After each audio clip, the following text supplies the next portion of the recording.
Hello and welcome. Welcome back to the Inside the Lab weekly live experience. The miniature hiatus is over.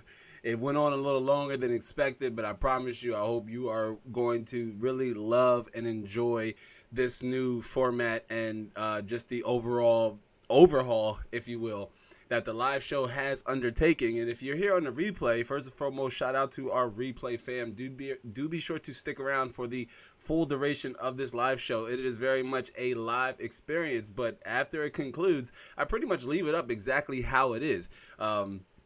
Excuse me.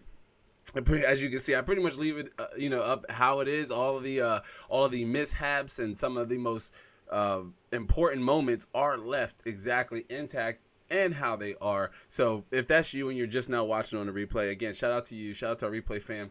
Shout out to everybody who is watching. If you just now checked in and this is your first time, do tell me where you are watching from.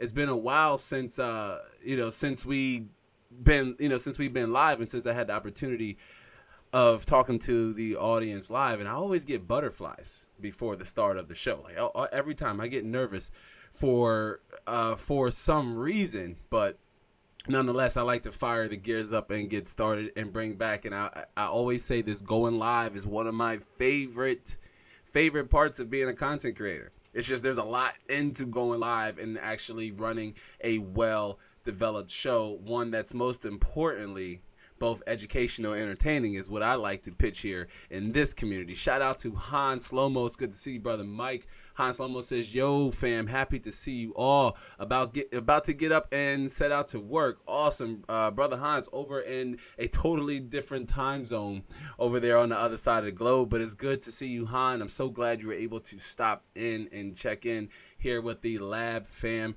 community. And everybody else, I see we have a couple viewers, a couple people lurking in the background. Tell me where you're watching from. If I haven't had the opportunity of online networking with you, that is talking to you, rather that's in the comment section or on other social media platforms that you may follow me on, say like Twitter, most importantly Twitter or Instagram. I'm not as active on Facebook, but the content strategy will shift and I will start to include our Facebook audience over there. I may not be a personal fan of the platform myself, but if that's where some members of our audience is, then that's where I like to be too. So shout out to our viewers all across spread throughout all of our social media platforms. And I'm just going to give a few minutes for a few more folks to stroll in. Again, it's been a while since we've been live.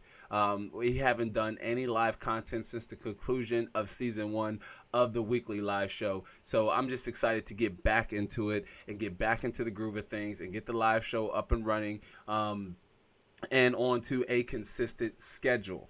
I see we got Brother Cliff as well. WASD Move says, word up, or says hello to Han Slow-Mo, but it's good to see you.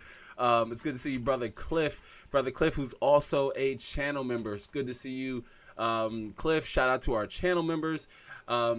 Officially, channel members get if you're a master builder, then you get special recognition here during the live show, but we haven't had anyone sign up for the master builder tier yet, which is perfectly fine. Maybe you want to test things out before you commit to the relationship financially and long term, and that's perfectly fine. But I do welcome you to sign up to become a channel member. I am rolling out, slowly but surely rolling out, exclusive content over there, as Brother Cliff and a few other channel members can big vouch for me.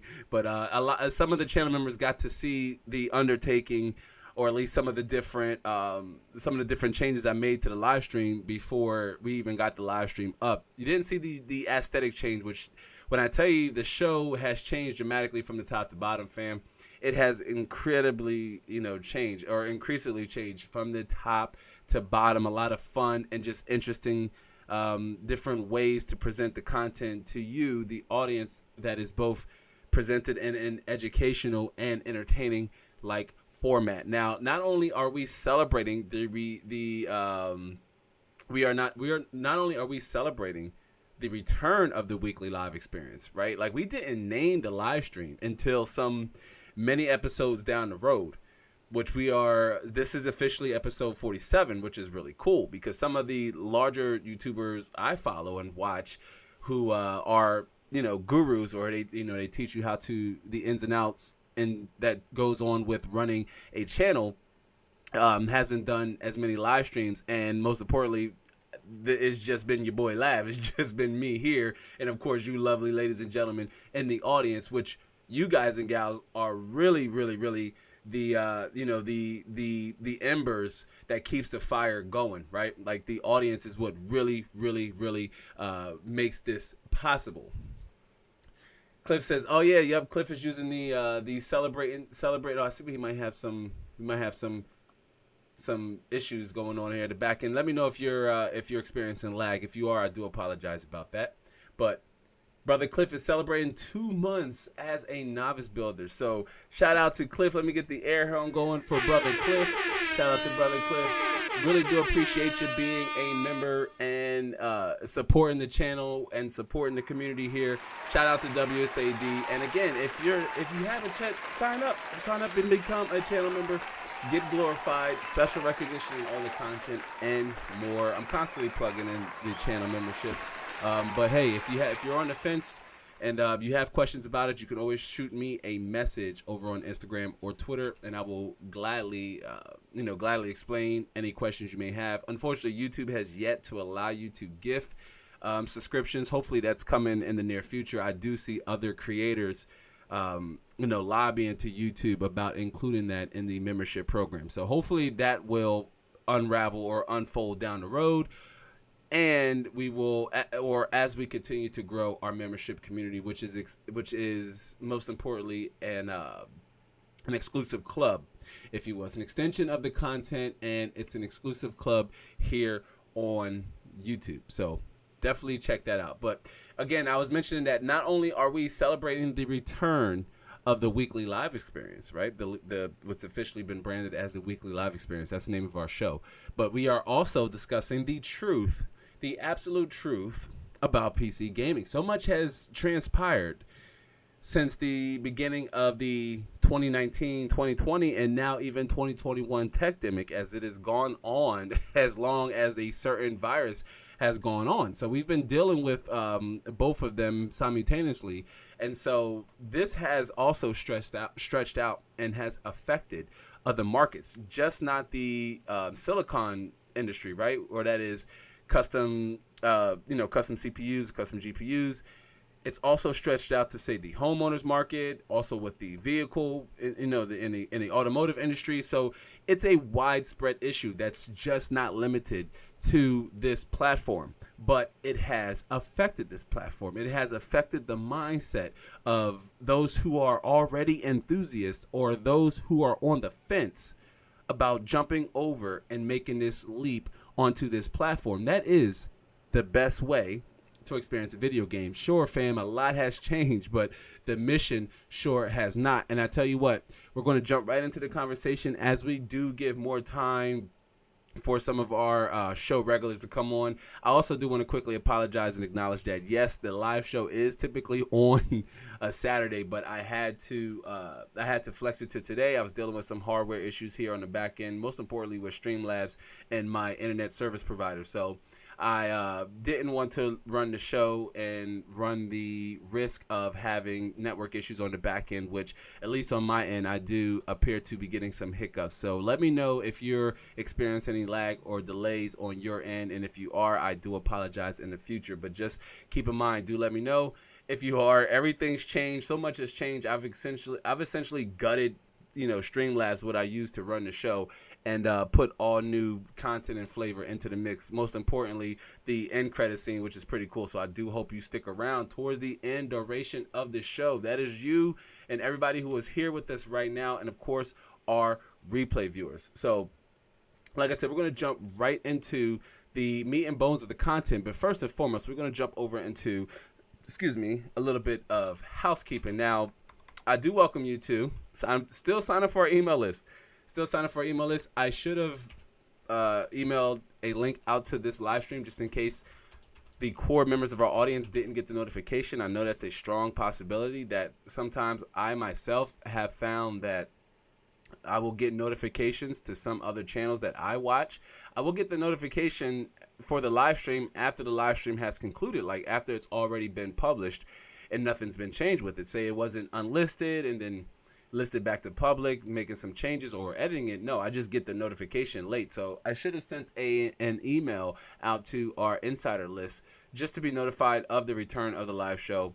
But if you haven't just signed up for our email list and you're here with us now, I know some of you who are here with us now have, but if you haven't just signed up for our email list and you're here on the replay and you just now join us, sign up for our email list, join our list. Unity starts with you, and it is the best way for me to keep a direct line of communication with myself and yourself, the member of the audience, and just the larger portion of the audience altogether. I am able to see who opens emails, where they get bounced back, if you replied, all of that good jazz. So it's really a social media or a social media platform within a social media platform, to where I can update the audience with a post or a video or a basic a description post or a blog post, and you will be directly notified of that content. So sign up for our email list. It's a surefire way for me to stay connected with you, the member of the audience. All I need is your email address and your first name, so I know where to send the content and, of course, how to address you. So I know it says join our community, but if you're here as a subscriber, you're already part of our community. But there's ways you can take it to the next level, and that's, of course, joining our aforementioned membership pilot program. Novice Builder start at $3.99. Then we have Adept Builders, which starts at $8.99, and then Master Builder, which starts at $24.99. Now, I'm really excited for the content or the potential content that is in the Master Builder tier, as this will allow me to create an exclusive piece of content for those of you who are in the Master Builder tier, and that's a call-in member show where you're able to come on board if you want, with your camera on, obviously with your microphone on so we can hear you, but with your camera on if you would like, so we can see you, and your microphone so we can hear you, and then you can just share some of your thoughts and opinions on the industry with myself and the audience, and of course additional special perks that are included from the previous tiers, and you also get discount on merchandise, which is a huge deal because this is a lifetime. So if you really want to commit long term to the vision of the channel, then Master Builder is a tier for you. I understand you may be on the fence, and like you said, hey, I'm not sure if I'm ready to make that kind of a commitment, Lab. That's a large portion of a lot of money, and I totally understand. That's why the Novice Builder is for you. Regardless of your tier, you still get access to badges next to your name, and you also get access to emojis that you can use in the live chat. So just something to consider if you would like to directly support the channel. Of course, YouTube does take a cut, but if you like to support the channel, this is a surefire way to do it. And also you get access to, as an Adept Builder, exclusive behind the scenes content that I do not share anywhere else. I know we have Cliff, WASD Moves, who is a channel member, can vouch, as there has been some exclusive pieces of content shared over on the channel members only section of the community tab. So, and that's where you would find all of the exclusive content on the community tab. So do be sure to check out all of that information you can find down in the links below. So do be sure to consider, if you wish, supporting the channel by signing up as a channel member. Let me just go back over here because get caught up in the chat really fast. Bad Habit says, and we are back. Woo-hoo. It's good to see you, Bad Habit. Sorry I missed your comment. I was monologuing about the benefits to becoming a channel member. Yeah, it's good to see you back into the fold, Bad Habit. It's been a while. And I appreciate every single one of you being here and supporting the return, if you will, supporting the return of the weekly live experience. So, again, not only are we celebrating the return of the weekly live experience, we are also discussing the truth about PC gaming, and we were just getting ready to jump into the meat and bones of this conversation. And as always, feel free at any time. Again, this is an interactive live show, hence the name, the live experience. This is an interactive live show, and at any given time or any given point, feel free to add to the conversation, even if you don't necessarily agree with some of the information being shared or displayed. All comments are welcome here, so long as they are family friendly and you don't you don't insult or throw insults at anybody here in the community. We're all pretty good at that though. We're all pretty good at that. But nonetheless, we're going to jump right into the meat and bones of the conversation, and that is the discussing the truth about PC gaming. Now, the title may come off as a little bit of clickbaity. Why? Because I'm not really going in and coming at, or if you will, bashing the platform or bashing this hobby that is PC gaming. It still is one of my favorite pastimes, playing games in general. It's just that I've always recognized and always identified with the PC as being the superior option to enjoying video games, or that is playing video games. Now, ask yourself this: if ignorance was holding you back, and the only way was to be set free, was with the truth, would you accept it? Right? Would you accept it, and would it be enough to get you started? PC gaming is a lot of things, especially right now in 2021.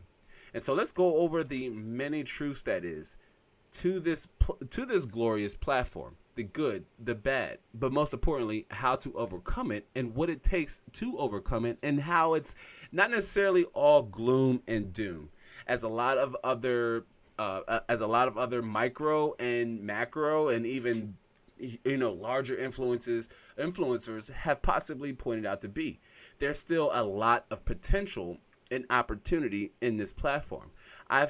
Speaking of opportunity, I've had the opportunity of sharing some of the victories that many of you who are here right now in the community, who are here right now in the live chat, I've had the opportunity in sharing some of those victories that you've had, from finding graphics cards to building new systems or helping others. It's been a glorious, if you will. It's been a momentous task, and that continues to stretch across the community, right?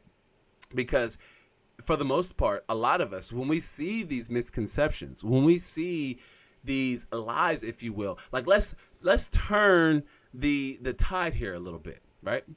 As I see, Cliff or Hans Loma says, I'm going the Xeon route for a try. 200 USD for CPU board, 18 cores is insane. LOL. Han, that is insane. And I know me and you haven't, we talked over on the IG with shameless plug. If you're not following me, follow me over on Instagram at Inside the Lab YT. Mrs. Mod, shout out to Mrs. Mod, probably drop it over in the chat. But drop it over, follow me over on Instagram. But yeah, Xeon for 18 cores with the necessary instruction sets to still support a lot of modern games. That could be an insane amount of value for somebody who, say, wants to create content, and you really could take advantage of having all of those cores. Or if you're a streamer and you really want to stream games past 1080p, or you want to stream them in a high fidelity. So totally agree. And I've been thinking about, not even going to say think about, like really considering going back to the grassroots here and going back to where it all started, and that's focusing in on that legacy platform, or those legacy platforms where the value is still there and the value is still insane. WACD for the $5 super chat. Hey, let me see. Here we go. Hey, $5 super chat from Cliff. Shout out to Cliff for the super chat. Really appreciate it. Cliff says, cheers to a successful season 2. Absolutely. Cheers to all of you, most importantly, in the community. But thanks for the super chat. Let me hit you with the super chat rap one more time. Thanks for the super chat. Now you got a super rap. All right. So that's every time you drop a super chat, you get the super rap. The idea is to there's more than one, and there's one for super stickers. But again, this is just part of some of the most fundamental changes to the show, trying to make it an interactive, or keep up the theme of it being an interactive experience. But to piggyback off of Hans Lomo's comment, that that X79 and X99 platforms, those motherboard chipsets, or those motherboard sockets who support those higher core count CPUs, the price is coming down, daily, weekly sometimes, is making it more and more enticing, or a platform that cannot be ignored.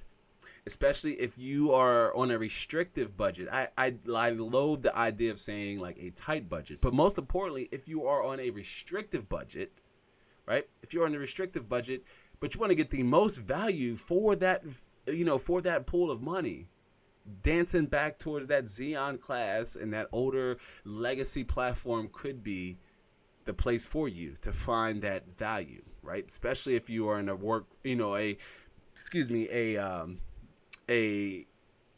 workflow that requires more than 6 cores, more than 8 cores, possibly more than 10 cores, right?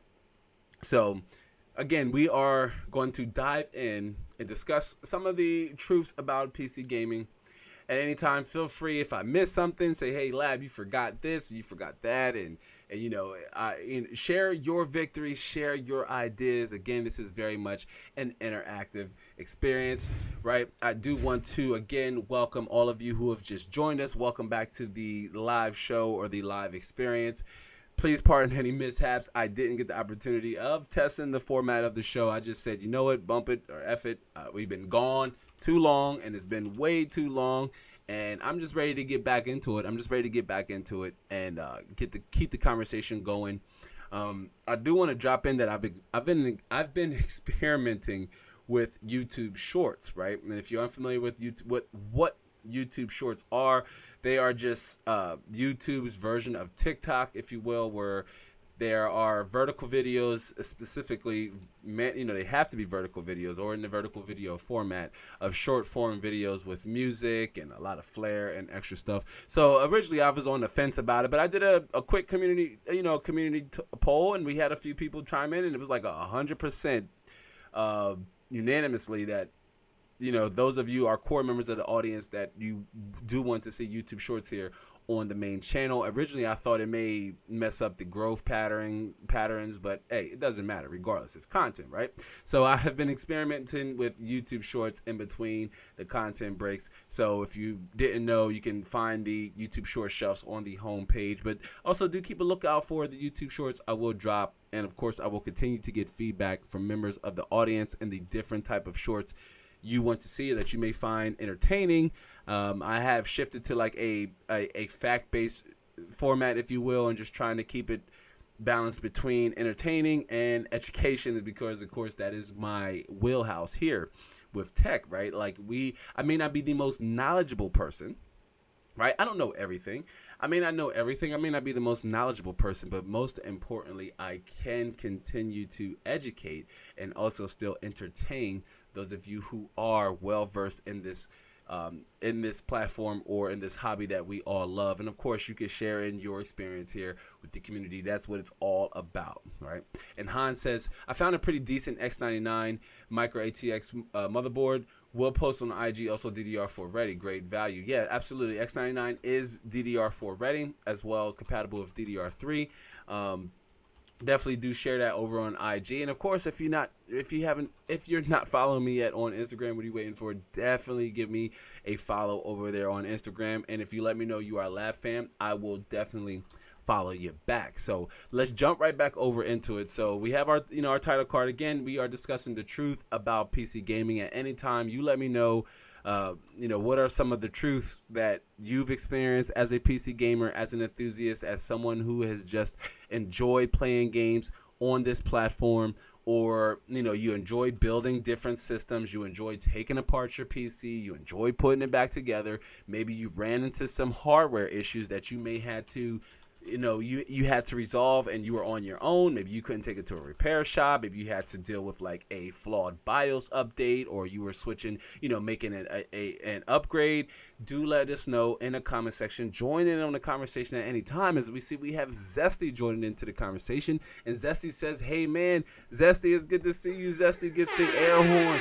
It's good to see you, Zesty. Welcome back to the Inside the Lab weekly live show, or weekly live experience. It's good to see you, fam. We are back here celebrating season 2 of the live show, and of course discussing the truth about PC gaming. So Zesty, feel free anytime to join in the conversation and add to the conversation, because that's what it's all about, right? Give and take. You can take something from the conversation, but it's also good in nature to also put something back, right? Like that really stabilizes the equilibrium that is of giving and taking, right? Especially when it comes to information, because information is valuable. And typically information comes from experience. Sometimes experience comes from having to deal with successes and failures. Sometimes failures, especially with PC gaming, can be costly, right? It's not all about, oh, I damaged my motherboard, it's all good, I'll just wait. No, that there are huge costs associated with dealing with that. So again, feel free anytime, not to go off on a long diatribe or forget where I was at.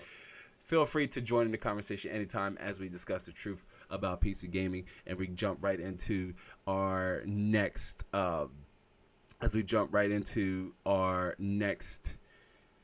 card that is, oh, sorry about that. Hold on one second.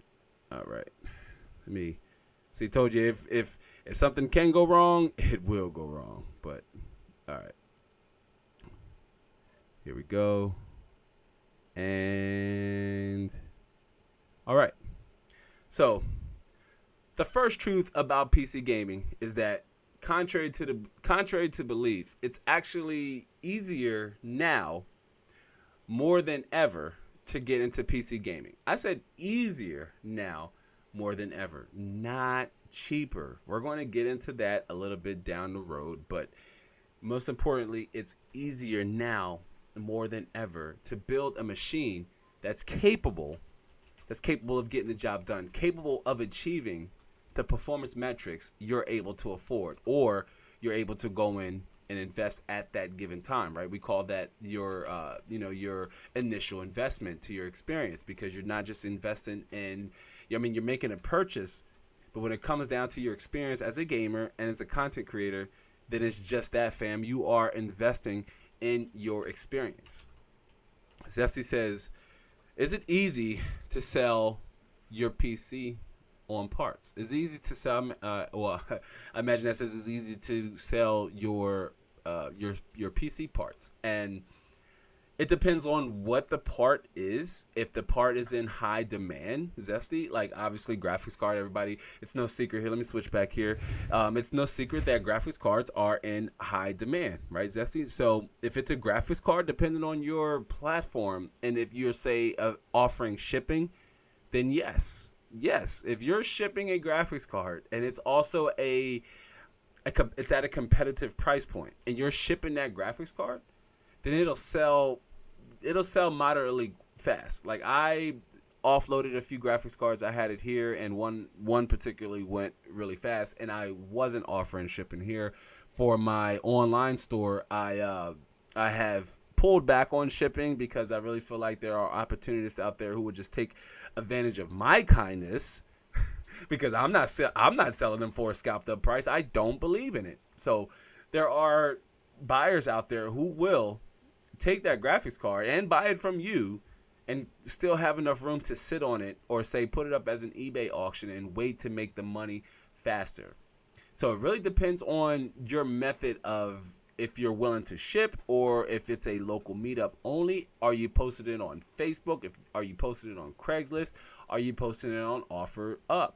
Right? In my experience, hardware typically sells faster on Facebook. There's just so many more users compared to OfferUp. They're integrated to a certain extent, but there are so many users on Facebook. Your listings are likely to be put in front of more eyes than they are on OfferUp. But if you are looking to sell your parts, Zesty, first and foremost, send me a message. You never know. I'm always buying parts here and there. But if you're looking to sell your components, do try to include a day stamp, if you will, with like the day holding up a piece of paper with the day you are listing it and the item name, and as many pictures as possible, including, well, depending on what it is. If it's a graphics card, try to get as many angles as possible, especially around, your input-output ports, like your HDMI, your display port. Get pictures around your GPU fan. Get pictures around the PCB on the back of the graphics card.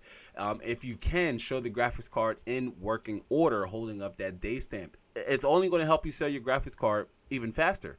and you will sell your graphics card even faster. As I see Cliff said, I sold my card in 9 minutes. I can believe it, as Cliff has a lot of graphics cards that are in high demand, and so that's why I said if it's a component that's in high demand, then it certainly will sell really fast.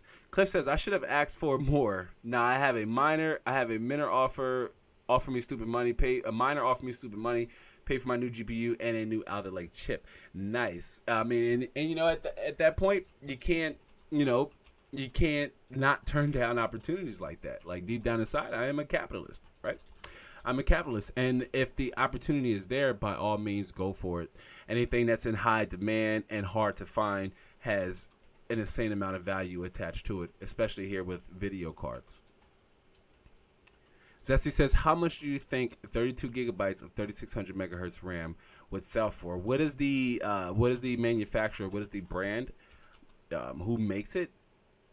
If it's in good, I mean, is it dual? Is it, dual rank or quad rank? What is the configuration of the RAM? I mean, 32 gigabytes of RAM, probably anywhere between 150 to $200, somewhere in between there. Just off the top of my head, without knowing any other details, I know I wouldn't pay no more than $200 for 32 gigabytes of DDR4. Even at 3600 megahertz, it would depend on if I am specifically looking for that particular RAM kit. Han says, I am selling on China's local site. Never takes longer than a few hours and it's sold. Yeah, it's crazy how fast. Like, for those of you who are wondering, like, how long would it take to sell my hardware? If you're looking to make an immediate put some of that money towards another upgrade, your hardware likely won't sit on the market very long, especially if it's a video card, regardless of the generation or the type. Like, if it's especially if it's a legacy based graphics card, like an older graphics card, like a 370 or 270 or GTX 960 or 760, it will sell fast because, again, the value is in that graphics card's availability, not in the performance. The fact that the GPU silicone is rare at the moment. Graphics cards aren't necessarily rare, which we are going to talk about that in a portion of this live show, so I don't want to go down too far that rabbit hole. But again, the value is in those those legacy graphics cards is in their availability. Zesty says, I already sold my GPU, but I want to sell my CPU, which is a Core i7-9700K, it's an 8-core 8-thread 9th generation CPU. For those who don't know, my motherboard is a Z390 MSI Gaming Edge, 32 gigabytes, 3600 megahertz, 2 terabyte hard drive, and 500 gigabyte SSD. It's by Team Group and it's dual channel. Okay, I paid $180 for it, so not bad. Again, I would probably say probably about 100. I said between 150 to 200. So I stand firm on that. If I was buying a dual channel kit of 32 gigabytes of 3600 megahertz, I wouldn't want to pay no more than about 150, 160. As you can see, at that point, I could just go buy it new. If I'm going to pay you what you paid for it, I'd rather just go buy it new myself. So that's still a good flip for your money, considering that price difference. If you sold it for 100, you paid 180, you sold it for 150. That $30 price difference, don't consider that as money lost. Just consider that as value used up, right? Like, if you already extracted that value for that memory, and now what you're getting back in return is a cool $150 to put towards something else. Rather you want to pocket the money, or you want to put it towards another component, right? Or another angle to your system. Do let us know, Zesty. Are you planning on upgrading to something, a newer platform? Do let us know in the comment section below. It's Cliff says, Best Buy has 32 gigabytes PNY 3600 megahertz non-RGB kit for $129. That's a really good value, and I'm wondering if Best Buy is offering shipping on that. If Best Buy is offering shipping on that, that's even a better deal. As if you're if you weren't looking for a specific type of brand of memory, or if you didn't care about RGB, if you weren't like, hey, I don't even care about RGB, I just want 32 gigabytes of RAM because I want to encode video, I want to stream video games, or I want to record my gameplay while I'm playing the game, and I still want to retain the visual and the graphic quality, then that could be an extreme entry to gaining that level of performance for your system. Zesty says, I want to sell my PC because I want to save up for a car. Okay, well, you know what? A car, a vehicle is just as important purchase upgrade as owning a personal computer. But I totally understand that. And right now, in my opinion, I'm not even gonna say in my opinion. Right now, the market is a seller's market. So right now, the sellers, we have a lot of the authority and the power. As Han and Cliff, WASD Moves, has pointed out, they have sold their hardware rather quickly. I myself too, unless I've purposely put it up on eBay and I'm just like, I can slow cook this. It doesn't matter. I'll put it out, 7-day bid. We'll see how far it'll stretch up to. I usually will set the price at a point where I'm comfortable if I lost money at, and just let it stretch from there, right? So, again, just something to consider. You could get maybe a little bit more, but it may take a little bit longer for you to get your money, Zesty. You could also sell it on eBay. But all right, let's jump back to the meat and bones of the conversation, because we were talking about that it's easier than ever to get into PC gaming. And I don't mean not like, oh, it doesn't cost a lot of money. No, for the most part, we all know that that's not the case. Like, it's still very much a certain aspect of PC gaming still is expensive, and we're going to talk about that again down the road. We've talked about it so much throughout previous live streams and other forms of content, and a lot of you are already well versed as to why that is. But most importantly, it's easier now than ever to get into PC gaming. That's at least with $1,000 for a pre-built PC or a DIY system with a video card. Now, if you wanted to go with a system without a dedicated video card, right, a system that has integrated graphics, or a system with, an APU, that's something else you can consider. And at that price point, you may be looking at about half of that $1,000 minimum entry that's required to get into this, to break into this hobby.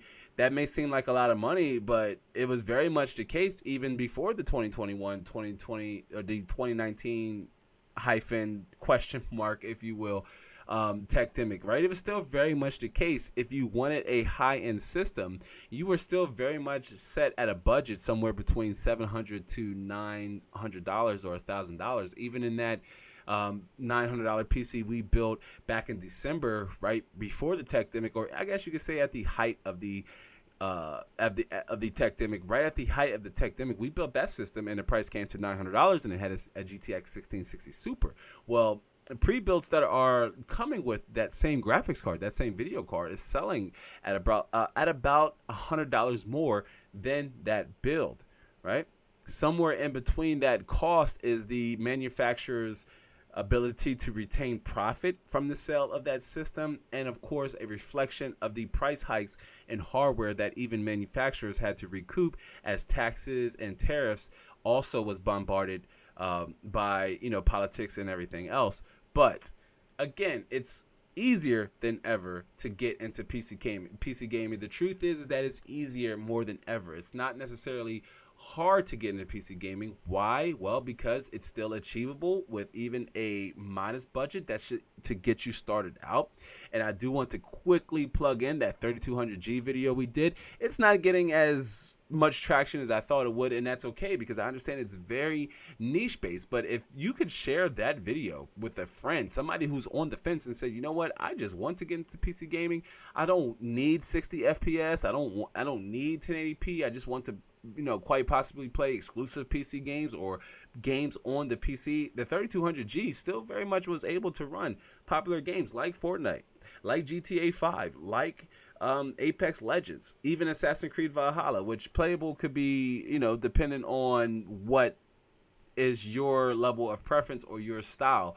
But still, that CPU, that APU, was still able to run those games. And that setup we used for that video came at just under 600 USD, but just like I mentioned throughout the duration of that video, it still had the potential to be upgraded down the road to increase the performance, or to add performance enhancing level upgrades to really take your experience to the next level. If you start on a 3200G and an X470 motherboard with the right BIOS update, especially if you're surfing on the used market, which I talked about in that video quite extensively.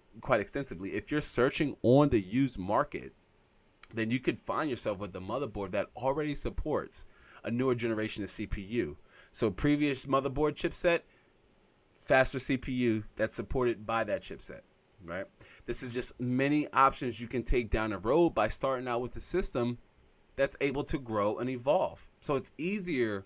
The truth about PC gaming is that it's easier now more than ever to get into. There's online videos to help you with the build process. Even if you don't want to buy a pre-built system, let's say you want more control of the components that goes into your system. Let's say you are rocking with that 1K or that $1,000 USD budget, and you are well, you understand the situation, you understand what goes into it. Hell, you're even ready to take a risk over on the used market, because just like Han mentioned earlier, with the 18-core Xeon CPU, there is still some hidden value that paired with a fast GPU, right? Or you can take some of that money saved, or some of your budget saved, and put it towards getting a GPU. So if you're able to save, say, $150, $200 on your motherboard and CPU selection, and you already have, say, about $350, $400 saved up for a dedicated video card, now you're looking at a card in about the $600 range.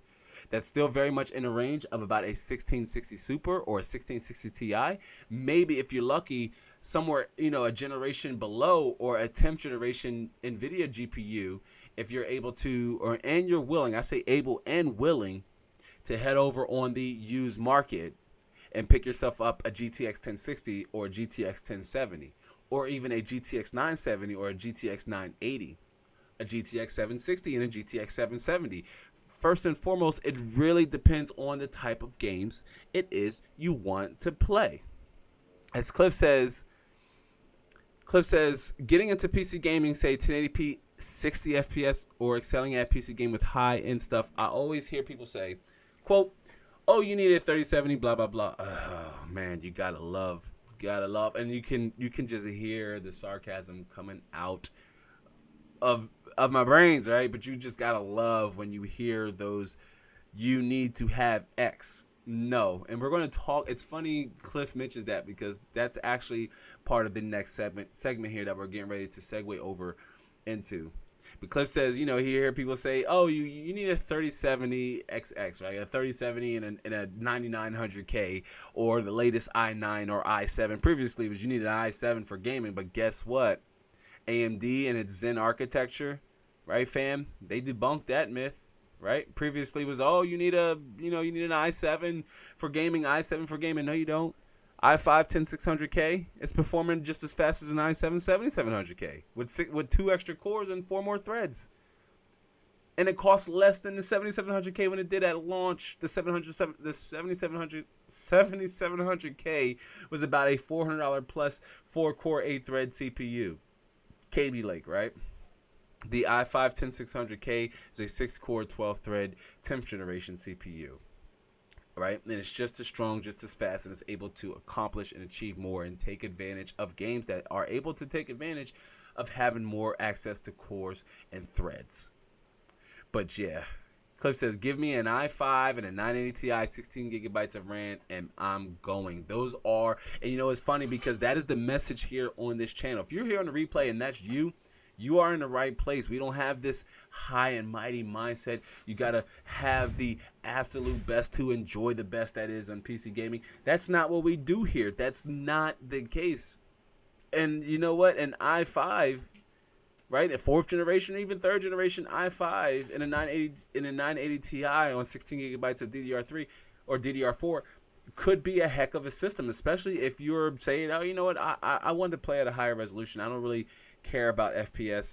There's no difference between the two, 30 or 60. I really just want my games to look as good as possible." And at that point, while your CPU is still required to some extent do some of the work, even at 1440p, your graphics card is the bottleneck you want first and foremost. And yeah, an i5 and a 980 Ti, that's a heck of a system. That's some systems most users to this day would dream of and would be able to use. As Cliff says, I was looking at stuff and surprised just what you can get away with for 1080p 60 FPS.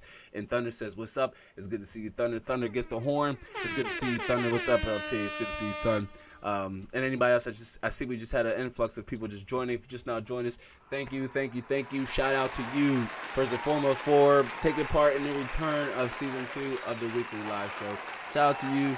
Thank you for being here. Do me a favor and hit the like button for me on your way in or on your way out. If you're able to do so, I would greatly appreciate it. Zesty says, what price would you put my i7 9700K? Well, are you selling it with your motherboard or without your motherboard? Off top, I would probably say a good price to put your 9700K is under 200 USD as a good starting point. I would price it somewhere between 150 to 180 USD. If you're going to pair it with your motherboard, consider slashing off of maybe another $20 to $30 as it'll sell even quicker. Now, that's off the top of my head. That's not knowing how much 9700Ks are going for. But I tell you what, we'll do this. We'll do this for Zesty. Really fast here, y'all.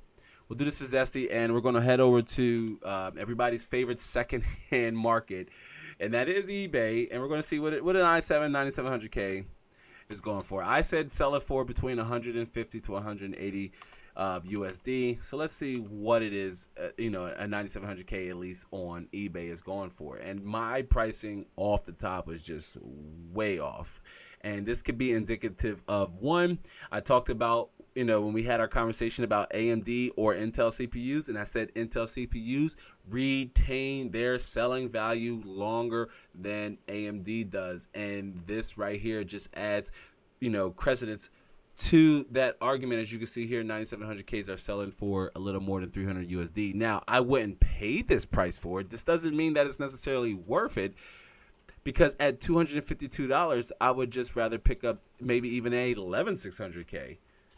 So just because it's selling for this much doesn't necessarily mean, Zesty, your 9700K would be worth it as well. But to sell it quicker, I would sell it for somewhere between 180 or 150 to 180 USD. You sell it partnered with your motherboard, depending on what the motherboard is and what the condition it's in. Is it updated to the latest BIOS update? What other features it may have? Then you can also consider a bundle price and just handing down that value once again to somebody else. But 9700K is still selling for an insane amount of money. I mean, $280 here, $400 here, which nobody in their right mind would pay $400 for a 9700K right now. Just no. And I'll do one more. We'll head to offer up really fast. We'll head to offer up, and we'll see what they're selling for really fast here on offer up. Zesty, I'm not sure what your selling method would be, but the price similarities between OfferUp and Facebook tend to be close, so I imagine you'll be somewhere in between there. But single 9700K just for the CPU. We see here one's going for 150, and again, that's about where I would put you at. There's one here selling for 150 USD, shipping for $3. So you have to ask yourself, if I was over on eBay and I saw that 9700K for $390 or $279, sure, this is used. Sure, you're taking a risk. But there is some level of buyer's protection over there on OfferUp. I have brought some hardware from OfferUp here as of recently. But this 9700K selling for $150. Go ahead, Lab. Spot on for you, Lab. Lab gets the applause because that's exactly what I said I would possibly drop it at. 150 to 180 USD. Let's see, 275, 200, 255, and 200 here again. So once more, it adds to what Han and even myself are saying about how fast do you want to sell it. If you're going to put it at, value that's too hard for somebody to pass, it'll go fast. If I was looking for a 9th generation CPU to pair with a Z390 or Z370 motherboard, and I wanted to say upgrade from an i5 or an i3 or something to that extent, and I saw these 9700Ks, it's like, obviously, which one would I go for? Which one? The one that's selling for 150.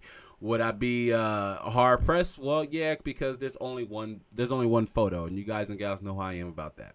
So I would definitely ask for pictures of the pins on the back just to make sure there's no unforeseen damages there.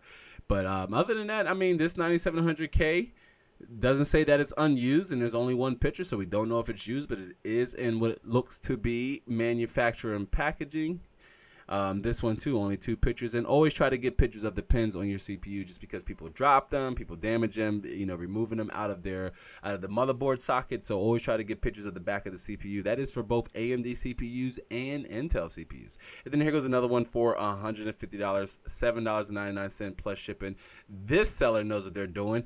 And maybe not, because it's blurry. But if this wasn't, if this wasn't blurred out and out of focus, then this would be this would just be an assuring sign that this person doesn't have anything to hide about their listing, and the fact that it's $150. They just understand that they want to just sell it quickly and just let it go. Maybe they've already upgraded and they want to get back some of the money they put out for their CPU. Maybe they bought a 9900K and they need hyper-threading. But so again, Zesty, hopefully that answers your question. Again, I'm not sure where you want to sell your 9700K, but just to give you an idea of what some are selling for over there over on OfferUp and eBay. Let me get caught up here in the chat really fast. As Zesty says, everybody like the live. Okay, yeah, definitely get the live stream a like on your way in or out, especially if you can't hang for the full duration. They don't go as long as they have gone in the past. Historically, I did realize that today might have been a little longer, because haven't had the opportunity of going live. And to be perfectly clear, especially with the core of you who are here, the pop-up live streams, there were a couple instances where I wanted to do the pop-up live stream, but the format of the show changed so much that I wanted to save that moment for the return of the actual weekly live experience. So we will get back to playing and finishing up Alien Isolation. I did play Far Cry 6 on Snow White, and I provided a personal rig update over there, as Snow White is starting to slow its age. I'm typically a slow upgrade. I will wait, or a slow upgrader. I will wait until the last possible minute before I have to upgrade, before I do.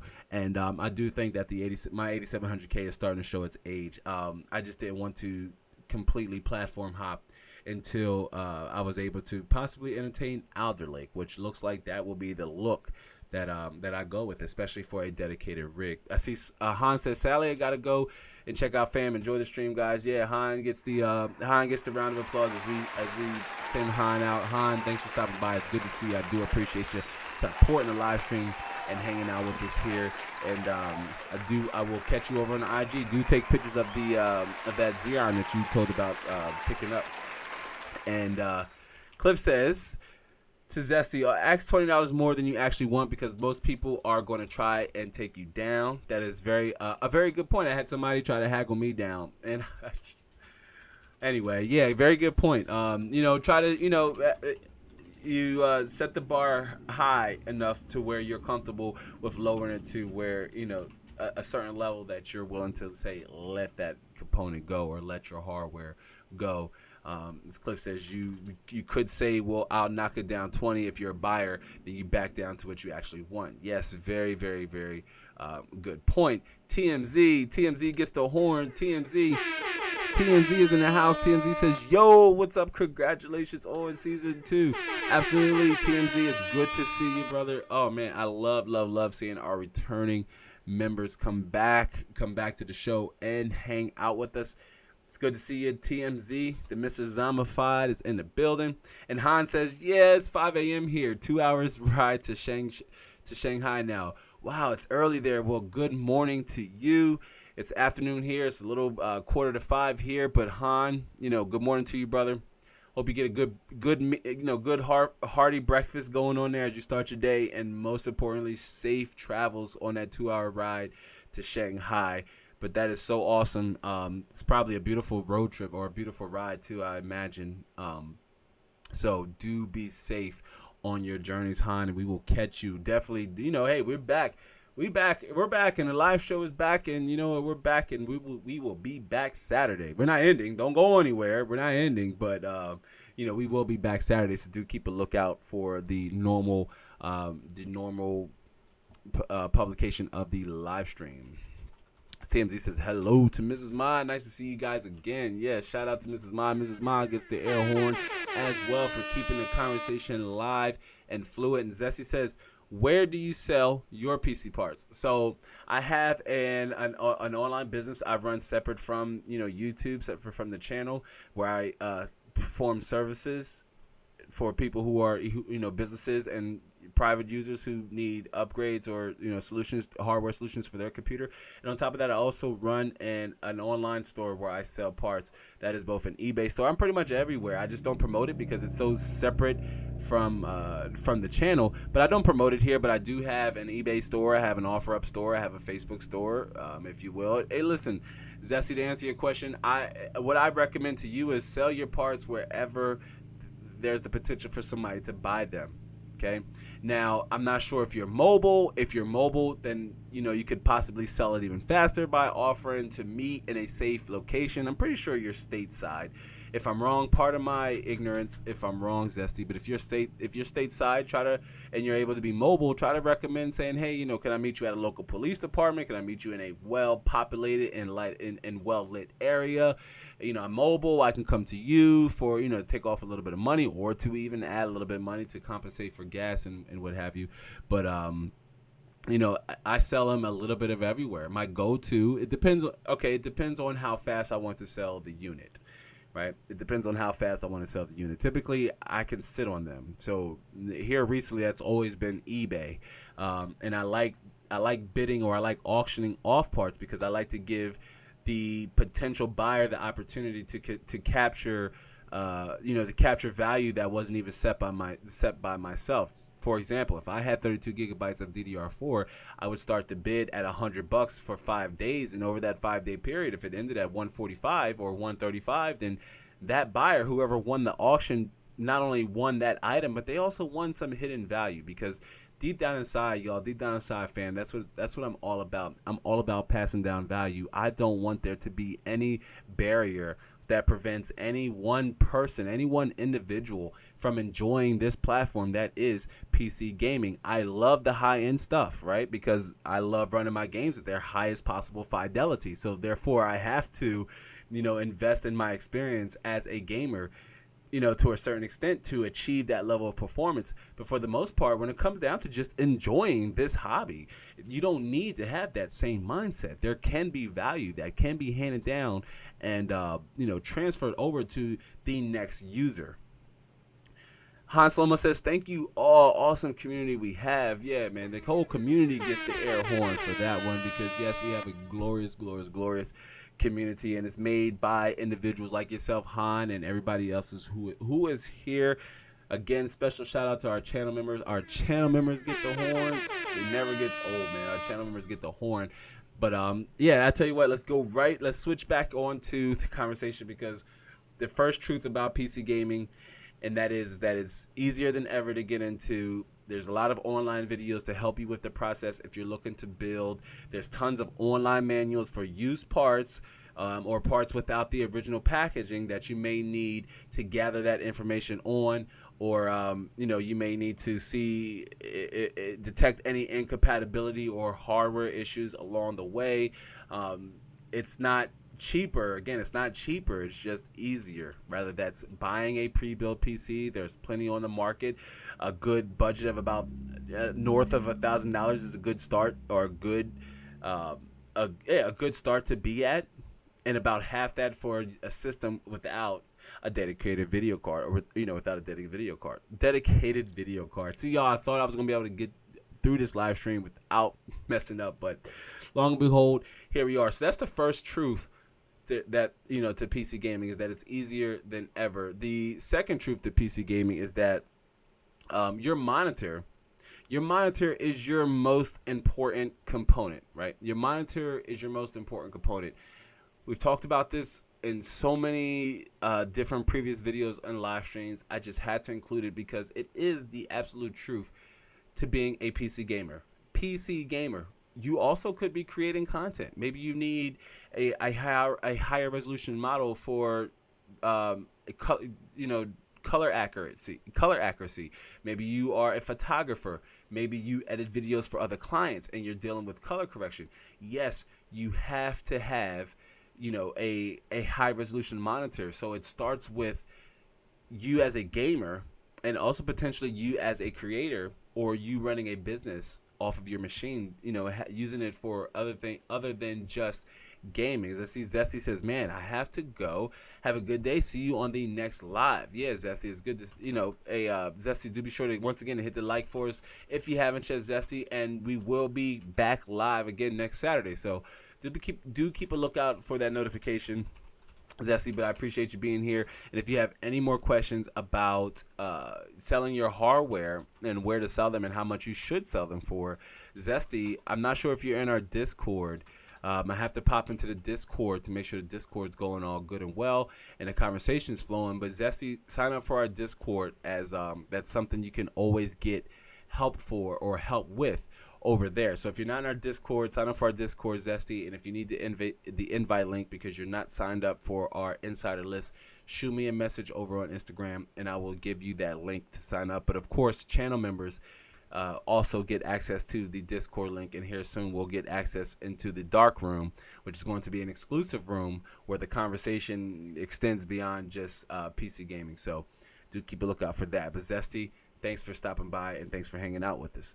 Now, your monitor, again, your monitor is your most important component, right? Most importantly, your resolution and your refresh rate is what makes what makes your monitor the most important component. You build or buy your system around your resolution and your refresh rate.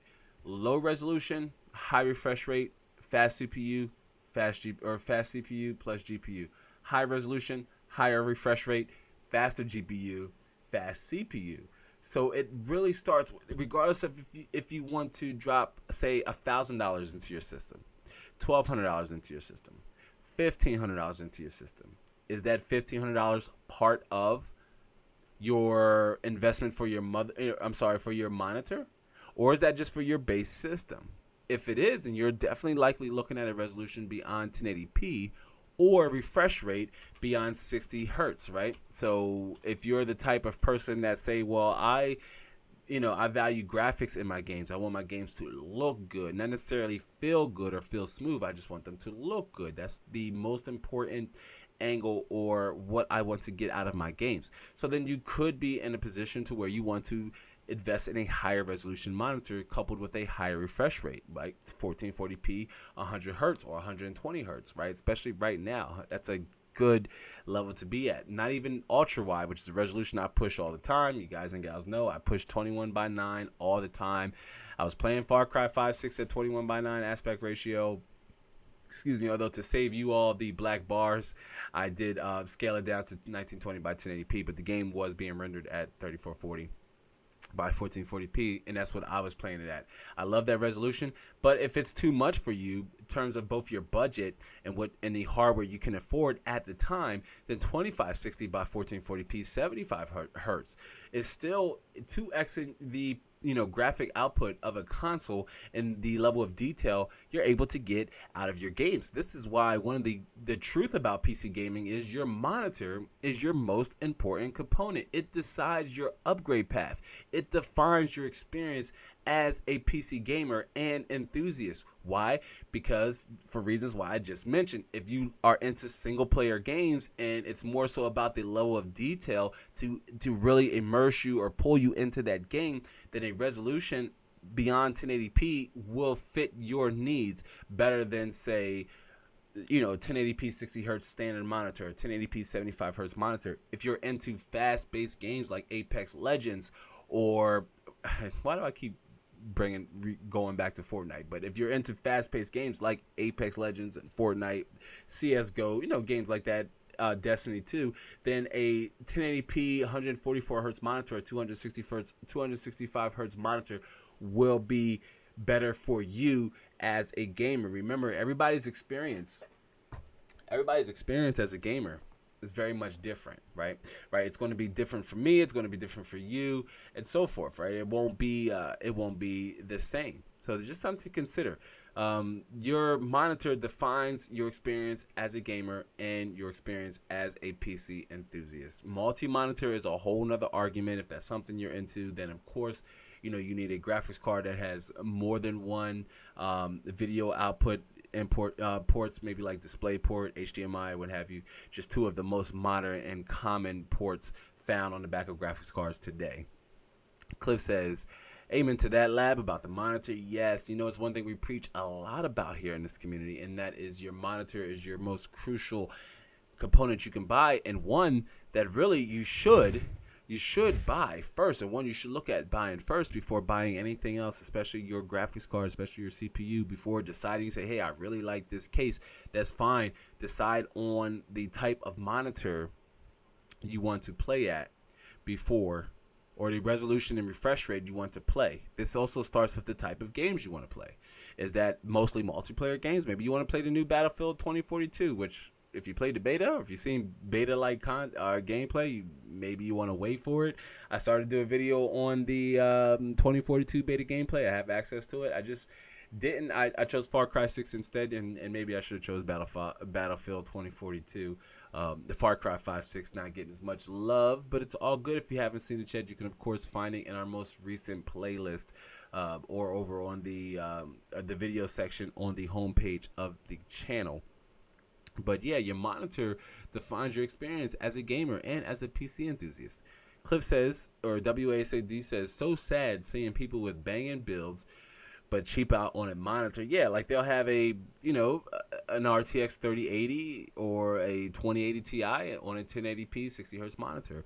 And maybe they say, you know what, well, I will upgrade down the road, but a good practice, best practice, if you will, like the good, better, best method of, achieving or, acquiring the right pair between your monitor and your rig is settling up on your monitor first, your resolution and your refresh rate with the type of games you want to play. If you like playing games like Cyberpunk and Skyrim or Oblivion, single player games, Fallout 4, then maybe a higher end monitor could be the better solution for you, as you won't really get much out of having a high refresh rate monitor. So again, your monitor is your most important component and one you should decide on first. It really defines your experience as a PC gamer and as an enthusiast. The next truth to PC gaming is that it's not needed. Like you want a graphics card to have a great experience, but it's not needed nor required to have a good one, right? Like you want to play games at high settings or ultra settings, but maybe your eye can't really see that big of a distinction between the two settings. Give me 1 second, guys. Give me 1 second. I'll be right back.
All right. I have to apologize about that, man. Lab Ojo went for that, but I had to take care of something in the background. Couldn't wait, and normally I don't like breaking up the flow of the show, but Murphy's Law. If things can go wrong, then they will. If there's a possibility of something go wrong, then there will. But again, we were in the one of the other truths about PC gaming, and that is this can come off as a bit of an opinion, but I strongly feel that while you want a graphics card to have a great experience, you don't really need one to have a good one. I want to refer back to the 3200G revisit video we did, where we tested the AMD's, we tested the 3200G at both 720p and 1080p. We tested it at, we could only stretch the graphic settings so far or so long, but, or so, so high. Mostly we were limited to, especially at 1080p, we were maybe limited to about, at most, medium settings, depending on the game, depending on how graphically demanding the game was. And then when it came down to a graphically demanding game like Assassin's Creed Valhalla, guess what? Low settings was the look regardless, because the game, while on an integrated CPU, you share memory with the, you share dedicated memory DRAM with the system for VRAM, right? With the CPU for VRAM, but you're limited to only 2 gigabytes of VRAM. So you can only turn the graphics up by so much. TMZ says, anyone playing New World? I haven't had the chance to play it, but do let us know. Anybody else in the comment section if you are playing. I'm very selective. Let me switch back here really fast. I'm very selective on the games that I have to play because my time isn't necessarily limited, but it's scarce depending on what I'm doing. So here recently, when I have had time to game, I've been trying to get caught up on Resident Evil Village. Like, I really want to play more Resident Evil Village. I'm a big Resident Evil fan. I know that the Welcome to Raccoon City movie came out. I'm on the fence, but I'll still watch it because I'm a fan. But here recently, I've been wanting to play more and more of Resident Evil Village. I haven't really had the time to play newer games, but New World, it does look good, and there's still some games that are coming out that I want to give that I do want to give a look-sees. Most importantly, Dying Light 2 that comes out here soon. I really want to play that, as I genuinely enjoyed the first Dying Light. Bad Habit says, I had the cash for a 3090, but I spent it on a woman, and now I regret it. So now I got to start my grind all over again. That's one. Man, wow, Bad Habit. That was one expensive date, my friend. Man, I don't know. I tell you what, if you'd have bought the 3090, you might have still had the 3090. I'm poking fun, but yikes. I might have went with the 3090, Bad Habit. But don't worry, there's plenty of fish in the sea, and there'll be other 3090s for you to buy and other options. And Cliff says, I just sold my RTX card and brought a Sapphire Radeon Nitro 6900 XT. Nice. Yeah, we've seen, if you're not following me on Twitter, you should be at Inside the Lab YT. That's Inside the Lab YT, or at Inside the Lab YT. But I think I've retweeted Cliff's find on the 6900 XT. Great card, and Cliff's been sharing some of the performance metrics over there on Far Cry 6 as to really take advantage of my go-to system, that is Snow White. Which, if you haven't seen that Far Cry 6 vlog that I did, the gameplay vlog, watch the vlog. It is a bit lengthy, I will admit. I'm very reluctant on publishing videos that are longer than 30 minutes. Hell, longer than 20 minutes. Like, I'm very reluctant on posting videos that are longer than 20 minutes. I likely don't have the authority to demand the attention of a random user, while I have the support of all you lovely ladies and gentlemen here, all you lovely, beautiful, lads and ladies that are here to support the channel. And shout out to y'all, because it's what encourages me to keep the content going. But for viewers who are new to the content, I may not necessarily have the authority to demand their attention for so long. But it is long. Yeah, it's about a 50-minute long video, but still full of commentary as I talk and share my my experiences on the game, and also give a personal rig update. And Cliff says, or TMZ says, nice. Yep, that's not a bad sell at all. Cliff says, crazy. I could have bought 2 Radeon cards for what the 90 goes for. It is. You're right. It is not. It is not a cheap card at all. Because says, I still have my RTX in my laptop should I need it, and that's a great portable, option. As Cliff says, I'm doing detective work. We got Far Cry 6 and RE Village. Somebody brought a Radeon card. Yeah, and Correct me if I'm wrong, but Far Cry 6 is like an AMD sponsored title, right? Along with RE Village, all the Resident Evils. I believe those are AMD sponsored, titles where the developers have worked with AMD to optimize the game around their hardware. A little bit of a cheat, a little bit of a crutch, but hey, when it comes to performance and gaining performance, or gaining FPS and performance in general, you got to take whatever you can, especially when it's in terms of more, right? Especially when it's in terms of more. And RE Village is a game to where I wouldn't necessarily wouldn't recommend or want to play that game on, say, a 1080p 144 hertz or 165 plus hertz monitor. That's a game that probably most likely I've played it at 4K. I haven't played it at 3440 by 1440p. I've been testing it out at 4K, but at ultra wide and those other resolutions, 100 hertz, 75 hertz, it feels and looks just as good because the game doesn't require fast movement and fast reactions, right? It's just for you. Or I guess it depends on your play style. I don't know. I played Resident Evil 7 at 4K on a GTX 1080 Ti, and it was just an amazing experience. I loved it. The game wasn't fast paced, and I could just slowly play it and slowly take it in. And Cliff says that's the bundle I got. Okay, yeah, man. Taking advantage of those bundles. There's a lot of different people I talk to have had the opportunity of taking advantage of bundle deals. And where you can, get that bundle deal. Flip the motherboard or whatever that came with the bundle. If you don't need it, sell it, and you can put it towards recouping some of the money, getting some of that money back that you had to put out for that particular bundle, or even put it towards what it costs you to regain or to recoup some of your money back for that GPU. So, speaking of GPUs, again, the truth about PC gaming is while a graphics card is needed to have a great experience, it's not needed to have a good one. Nonetheless, it's not required to even, a high-end GPU isn't even required to have a good experience. Depending on the games you play, what your expectations are you willing to compromise and adjust on your settings, right? It depends on how much you also have to spend. Those three things, y'all. It goes, full circles. If you're here with this live or if you're here with this on the replay, it goes full circle. The type of games you want to play, how much money you have to spend, and the monitor and your resolution and your refresh rate you want to experience those games. Are you a Twitch-based gamer? Do you love games like Overwatch? Do you like games like PUBG and Apex Legends? Then a higher refresh rate panel would be the look for you. In that case, you want a fast CPU coupled with a just as fast or a fast enough GPU, one that's able to at least render the game at that resolution, say 1080p.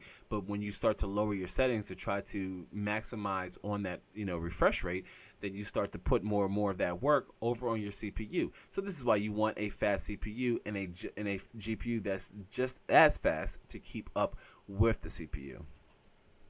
Cliff says, I just finished it at 3440 at 120 hertz. Loved it. I believe, yeah, you're referring to Resident Evil Village. And Cliff says, yeah, you don't need super high FPS.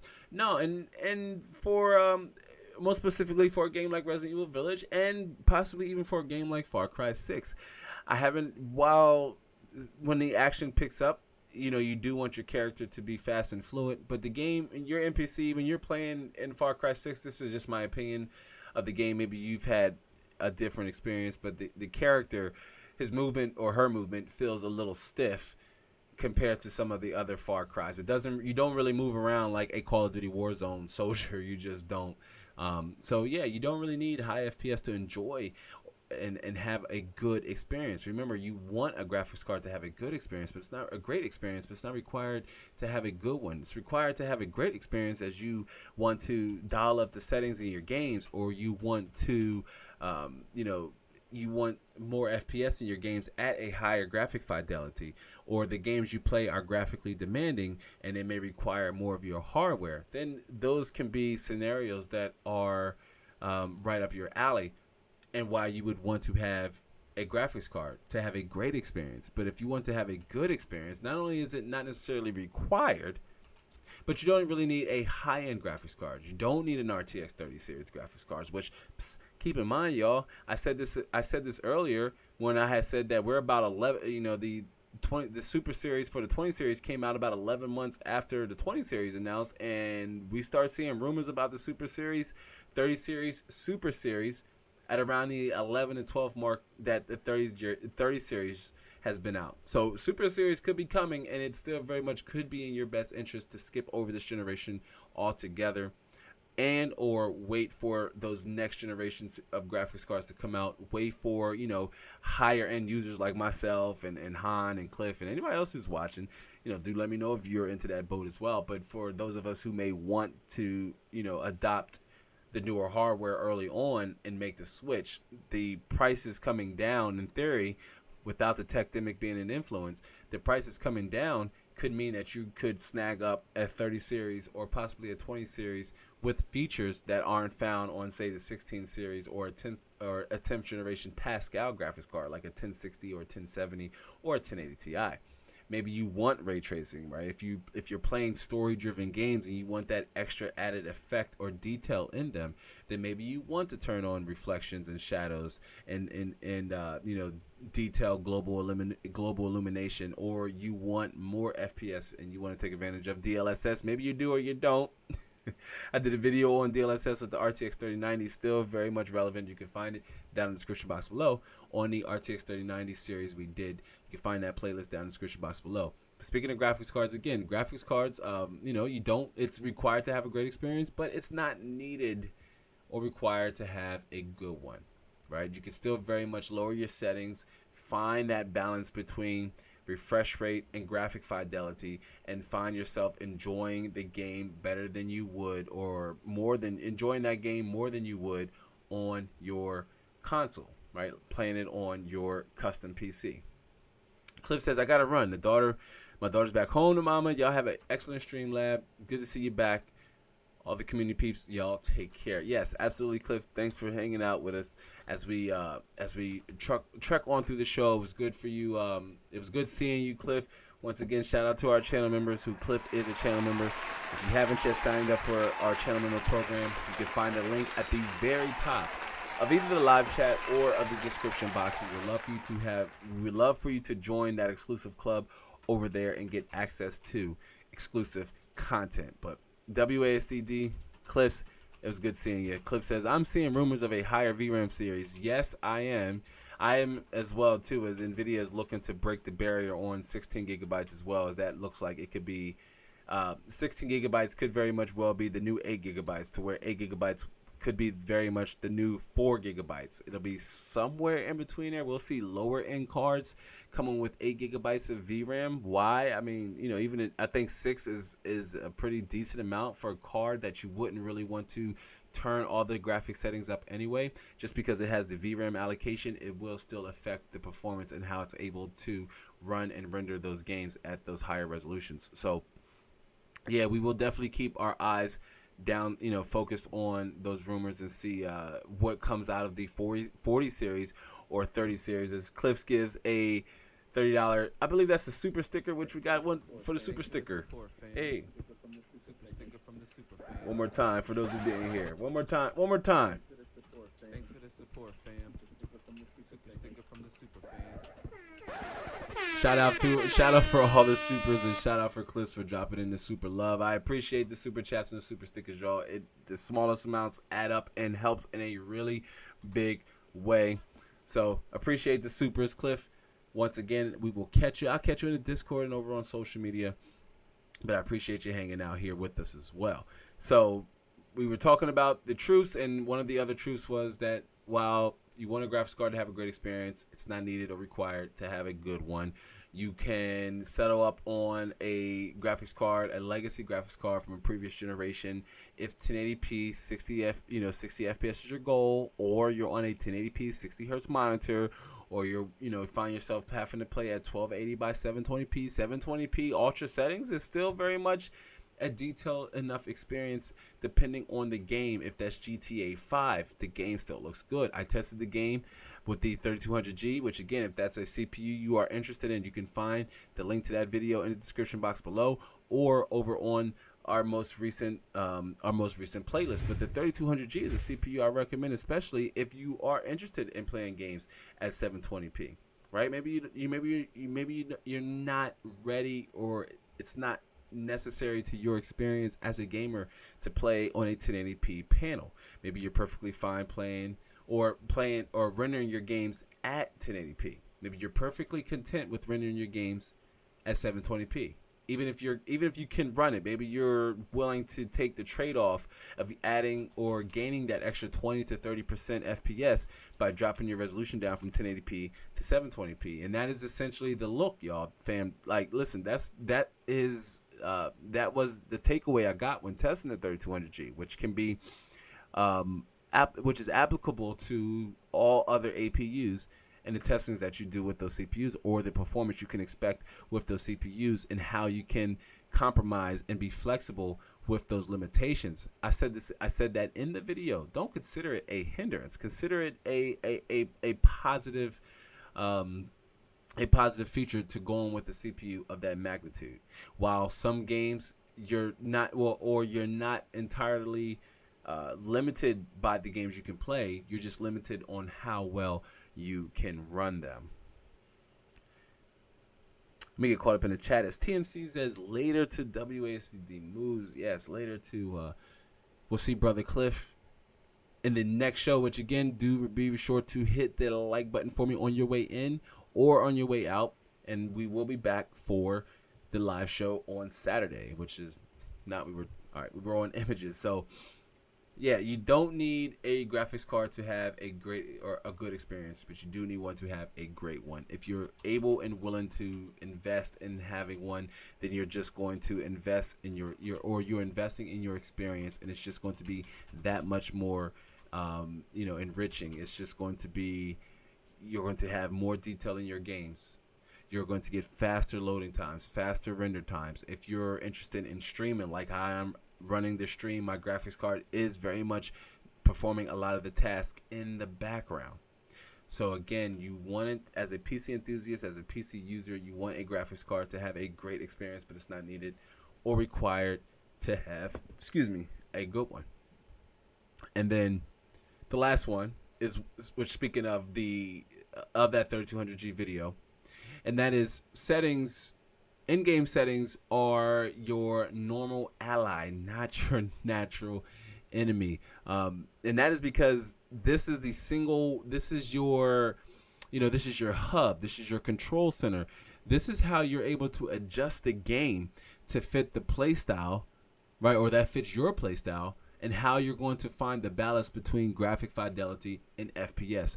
Mind you, you could still be on a high-end system, right? You can still very much be on a high-end system, but you want to still find this balance of where I don't want to push my hardware to the absolute limit and it's affecting the performance output in my games, but I do want to try to get the most out of my hardware. So I want a little bit more detail in, say, textures, or I want some form of anti-aliasing, or maybe this game that I'm playing, anti-aliasing isn't required, right? It won't really add much to the game. Or maybe there's other aspects of the game you want to enhance, or the level of detail you want to control. Let's say that's GTA 5, which, if you don't know, GTA 5 has a wide range of settings you can choose from and you can pick from. If we tested GTA 5 with the 3200G, so once again, if you want to see how well that game runs without a graphics card, do be sure to check that video out. We're going to push that video out to more and more users, as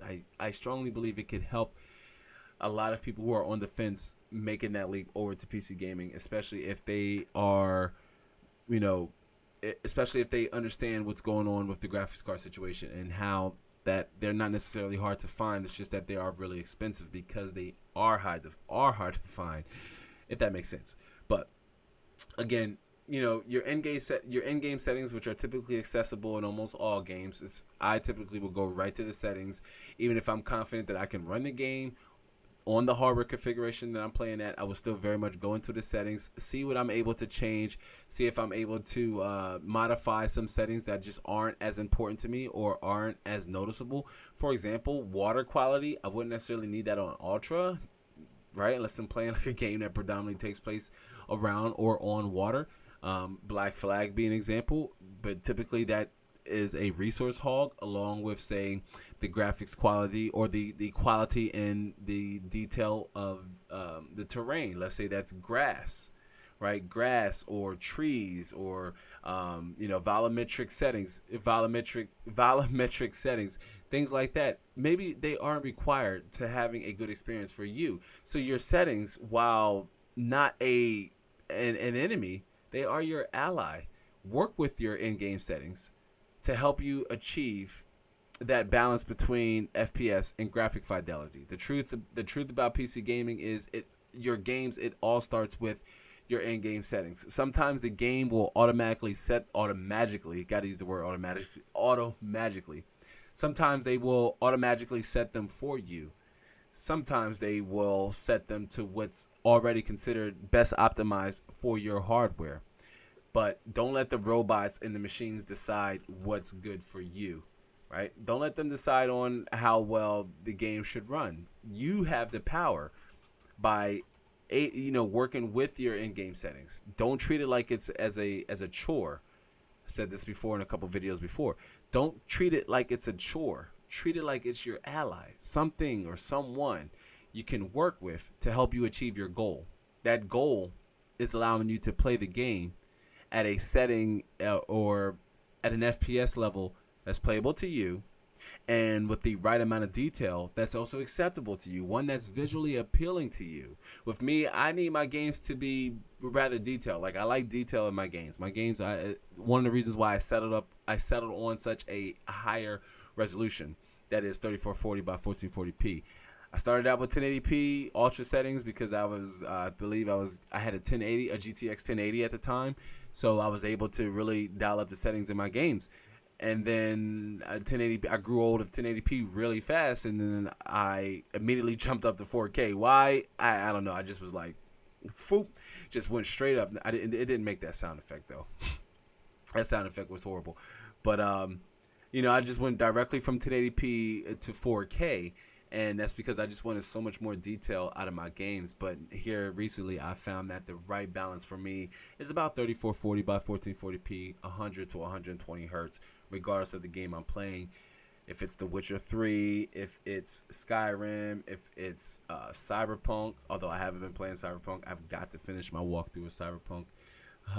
I just haven't finished the game, and it's already been spoiled for me, so I don't even know what I'm waiting for. I guess just to see how it plays out, and I have no interest in probably going back to playing it other than testing it for future hardware, which, Cyberpunk is actually a good example to use on how in-game settings can be your ally and not your enemy, because when the game first launched, it wasn't in its best form.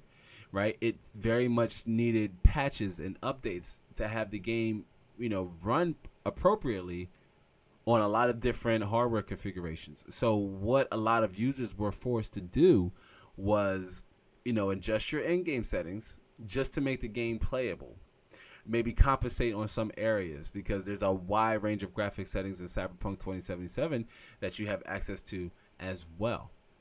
So again, not your enemy, fam. It's just your natural ally. Consider your in-game settings something that you can work with, and not something that's working against you. It can be intimidating, right? It can be confusing, understanding what setting affects your hardware and which ones could also introduce, could also make you lose performance. Not just game, but also make you lose performance if you're not making sure you're taking advantage of your graphics card, avoiding any potential bottlenecks at 1080p and 1440p.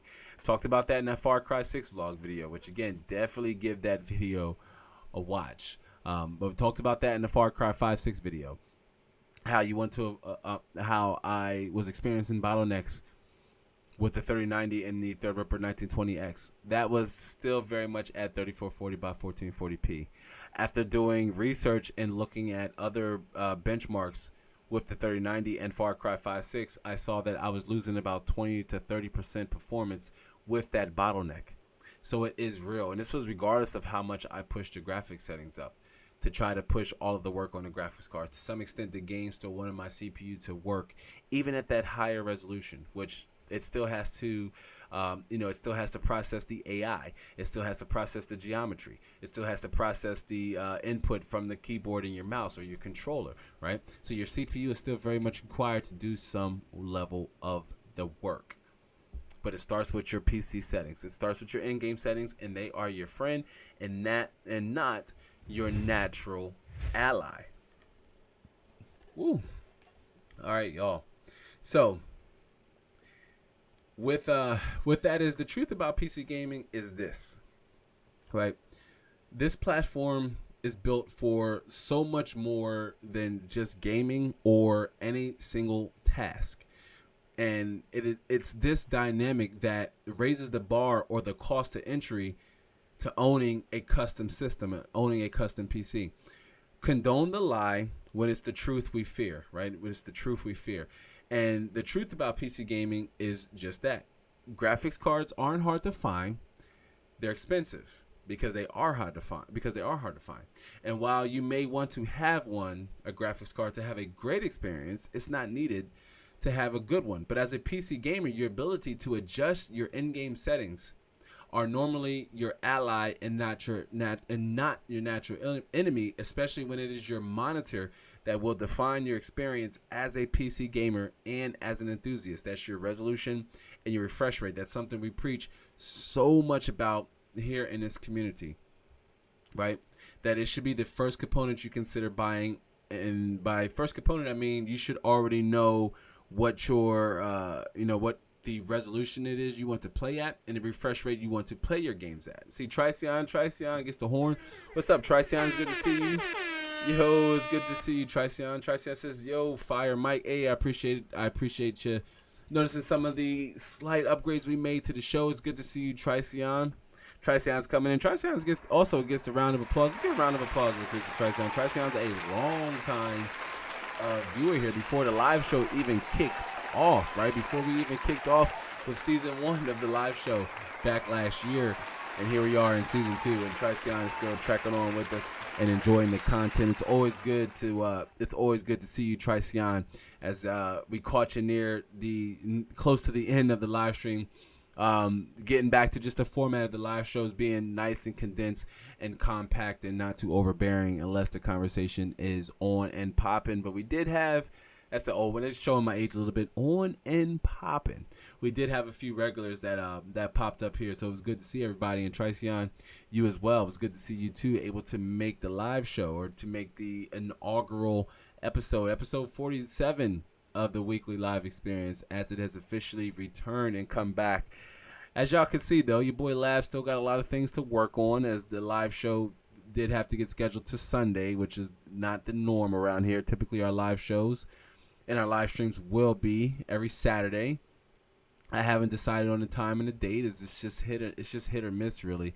And I don't have the feature on YouTube's backend to let me know when my audience is the best time to post or the best time to be online. Come on, audience, or YouTube. I'm sorry, not audience. Come on, YouTube. Where's it at? Where's it at? But yeah, we'll be back every Saturday. We're back, Tricion, and it was good to see you, and I appreciate you hanging out with this live stream. Do be sure to hit the like for me on the way in for me, or on your way out, Tricion, if you're not able to hang out as we near the end. Some things have changed, especially our post-credit scene towards the end. Tricion says, that's what's up, man, or what's up, and thanks for that. You're welcome again. Air horn for my guy Tricion, as we were discussing we were wrapping up, and that was with the final truth about PC gaming, and that was your in-game settings are your ally and not your natural enemy. It's just something to consider if you are looking to get into PC gaming, especially, and you don't have a beefy system or you don't have a high-end system. Treat your in-game settings as a natural ally and natural enemy, something, or an entity, if you will, a certain part of the process that can work for you and not against you. It can work with you and not against you into achieving the level of performance you want to achieve. That is a play style, or one that fits your play style.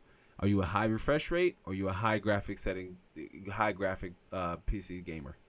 right? Most of us we all come from different walks and different backgrounds. We all play different games, and we each and every single one of us want something different out of those games to a certain extent. Some of us want to be competitive. Some of us want to be lost in the stories. Some of us maybe want both. Maybe we want fast reaction-based first-person shooters, and we want the most fluid experience as possible. That would require you doing it on a higher end monitor, right? One that has a high refresh rate. On top of that, adjusting your in-game settings to achieve the right balance, or at least a FPS output that could one that could fit your playstyle once again and be a perfect bridge with your monitor and your system. Trash Can says, "All right, Bo. Let's see what's changed." Yeah, we had a few changes to the beginning. You may just have to catch it in the next Saturday to catch the beginning. And I wasn't able to squeeze all of the changes in with the start. I'm just limited by time, and the hiatus already went on longer than usual. So, we had to bring it back, right? We were gone too long, and I had to bring it back. But some things have changed. Some things are noticeable, and some things aren't. But one thing's for sure: the changes will still continue to flood the live show as I continue to just make this experience an interactive one, and to continue to make sure I'm producing live content that is both educational and entertaining enough for the members in this community. Which, again, if you haven't yet, do be sure to hit the like button for me. If you're watching on a replay, shout out to you on a replay and you made it this far. Let me know if you have any questions about anything we discussed about the topic today, that is discussing the truth about PC gaming. Also, let me know if you have any questions about, any pain points you have into getting into this, breaking into PC gaming or getting onto this platform as a PC gamer. Maybe you want to create content. Maybe you want to mine. We have members in this community that just about does it, that do it all, that are just as versed in what it takes to build a system with the right budget to achieve the right functions it is that you need from your system. Again, whether that's streaming and coding, gaming, rendering video, working with photos, doesn't matter. This platform is ripe with opportunity, but the truth is, contrary to all these beliefs, contrary to the belief, the truth is PC gaming is easier, not necessarily cheaper, but it's easier now than ever to get into. Okay, so many different helpful content creators online and on YouTube, and just manuals and articles and blog posts that could help you with the build process, or buying the right components to have somebody else do it for you, or even if you need to know what all you should get in a pre-built PC and the ins and outs of buying a pre-built PC versus buying a custom system or building a DIY system. There's lots of helpful information spread throughout the internets that could help you. And the overall truth about PC gaming is that it's easier. It's not cheaper, but it's easier now than ever to get into. There's so much helpful information that could, help you answer, or that could help answer any and all of your questions along your way as you start your journey, right? It really depends on, again, the type of games you want to play, your monitor, what you decide on this, in terms of your monitor, your resolution and your refresh rate, and how much you have to spend. You start there, and the truth about PC gaming is you can break into it. Depending on how much you have to spend, depending on what your expectations are, it's very much possible. And I myself, as a micro influencer, am here to help you and anybody else who's on the fence about breaking into this hobby.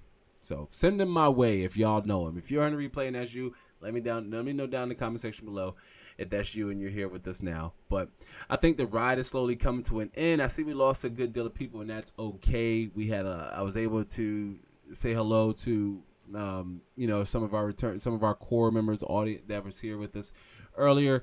Do be sure to share this video out with a friend. I also do want to let you know that I've been experimenting with YouTube Shorts, so you may continue to see YouTube Shorts come out to you. YouTube has said that they only share Shorts notifications with members in your audience who actually watch Shorts. So likely after this live stream, I'm going to do a community poll. Could you imagine a community poll on YouTube Shorts?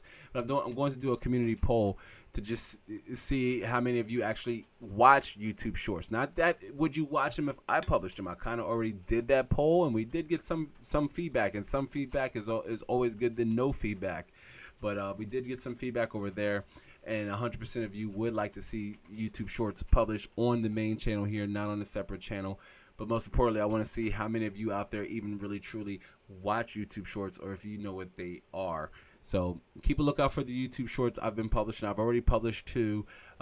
So do be sure to like those for me and comment on them if you like them. Right, the more and more you engage with the content, the more and more we can get out in front of everybody. But all right, so yeah, I think the ride slowly coming to an end. Shout out to everybody who was here with us. We still do that. We still want to give our closing shout outs, especially for the supers. Horn for the super. Shout out for the super chats from Cliff, who gave the super sticker and the super chat, if you will, which you did get a nice little groovy rap, little rap message if you purchase a super sticker. I almost want to say super chicken, y'all. Gosh, sorry. It's hunger time. I'm getting a little hungry over here on the mic. That's what happens when I get excited. I start burning reserve energy. But for the super stickers and the super chats, you do get a little super rap. Let's hit it with the super rap one more time for relieving. Thanks for the super chat. Now you got a super rap. Hey. All right. So that's the little super rap you get, for dropping your super sticker, and you get a little super sticker wrap too. Super sticker from the super fans. All produced by your boy Lav. So do keep a lookout for possibly more music down the road. Which, speaking of Tricion, I probably will be reaching out to you, seeing if you want some potential producer rights with music for the show. So I will be reaching out to you, Tricion. Tricion says, all right, unfortunate that I didn't have time to join in earlier. No, it's all good. For starters, the live stream was originally scheduled for the longest time for Saturday, but I had to push it back because of some network issues I was having Saturday night. It was scheduled around 7 o'clock yesterday, but ironically, around that time, I was dealing with some network issues. So I just pushed it over today, as it was just ongoing and already getting late as it was. So I just pushed it back today. So we are back. We will be back to our normal publication of every Saturday, likely in the middle of the day or later in the day. It just seems to have more people be able to make the stream when it's a little later versus when it's earlier. Tricion says, yeah, for sure, dude. Absolutely. So, yeah, we'll be reaching out to you, Tricion, or rapping with you over in the Discord. Most importantly, be rapping with you over in the Discord. So again, shout out to Tricion for coming to the live show. Shout out to Mrs. Mod, who says thank you all for being here. This is both for our replay viewers and our live viewers here. We the viewership kind of dropped down a little bit, but it's all good. I appreciate everybody that's here right now and everybody that is watching on the replay. But Mrs. Mod says thank you all for being here for another awesome live show. One more time for the horn for an awesome live show. I was very happy to see you all here. Continue to stay safe, and we'll catch you next week. I resonate with those words from Mrs. Mod, and shout out to Mrs. Mod. She gets a round of applause as well too. Shout out to our moderator for keeping the conversation live and ongoing in the chat, as well as welcoming in new viewers. Tricion says that's fire, right? Tricion gets the horns. We got that one more time. But yeah, shout out to Tricion. Shout out to Mrs. Mod. Shout out to WASD Moves again for the supers. Busting out the supers for us with the super sticker and the super chat. Shout out to TMZ, the Mr. Zombified, which if you're still here on our closing shout outs, do let me know in the chat. But shout out to TMZ, the Mr. Zombified. Zesty was also here. Shout out to Zesty. Han Slow-Mo over in China was able to make it. It was really early, which I believe is also probably, I want to say it's late early for Tricion too. Tricion, I'm going to go ahead and say it's about 11, 12 o'clock at night over there for you. I believe it's about 11, 12 o'clock at night over there for you. But at the top of the live show, it was about 5 a.m. in the morning for Han Slow-Mo. So Han was up and active early on the show. So shout out to Han Slow Mo. Thunder was also here. Shout out to Thunder. Thunder gets the horn. That's one of my kids. Shout out to Thunder for supporting the show as always. We got Zesty. We said Zesty, Han, and Bad Habit was also here. Shout out to Bad Habit, man. It's Bad Habit coming in and supporting the show, and Zesty, of course, adding value to the conversation with wanting to know some good tips and good practices for for selling their hardware. Tri says, all right, bro, bet you can hit me up whenever. I'm not strict on these kinds of things, so yeah, definitely. Okay, yeah, Tri sound good, man. I will definitely reach out to you, and we will talk more about that and see how we can get the ball rolling. As I want to start to produce between us and everybody who's here or replay viewers who made it this far. I want to start producing more and more original music for the show. Which, speaking of, we're going to go ahead and round it out with just that. Again, I appreciate everybody for being here. Do be sure to hit the like button for me and enjoy the post-credit scenes. I will catch you on the next one. Be easy.